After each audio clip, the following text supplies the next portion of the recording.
सुख दुख में साथ निभाना ही पति पत्नी का फर्ज होता है। सोनिया एक छोटी सी गांव की लड़की थी जिसकी शादी हो चुकी थी। वैसे तो सोनिया एक ठीक ठाक खानदान से थी, लेकिन उनकी शादी एक गरीब किसान से हो चुकी थी। उसके पति का नाम रामू था, जो कि एक गरीब किसान थे और उनके पास अपनी एक ज़मीन तक नहीं थी। ऐसे में दोनों का जीवन बड़े ही कष्ट में गुजरता था। एक दिन सोनिया को अपने मायके जाना पड़ा और वो अपने पति से इजाज़त लेकर चली गई। उसे मायके में 2 ही दिन हुए थे कि उसके ससुराल से एक बुरी खबर आई। घटना कुछ ऐसी थी कि इसके पति का घर पूरी एक हादसे में पूरी तरीके से जल चुका था। अब रामू के पास रहने के लिए कोई जगह नहीं थी।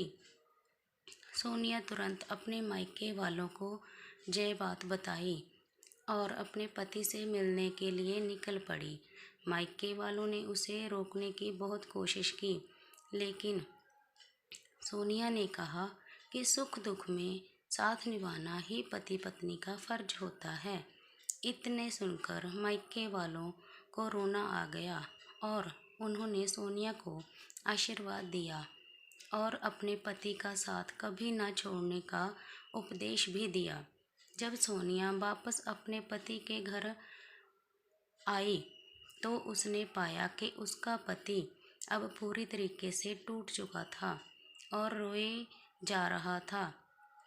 उसने कहा, अब हम कहाँ जाएंगे? मेरे पास तो कुछ भी नहीं बचा। सोनिया ने अपने पति को हौसला दिया और कहा, साथ मिलके हम नई शुरुआत करेंगे। और फिर दोनों मिलके मेहनत करके एक नया मकान बना लिया। सोनिया ने अपने पति के साथ खड़े रहकर उसे तकलीफ़ों से लड़ने की ताकत दी।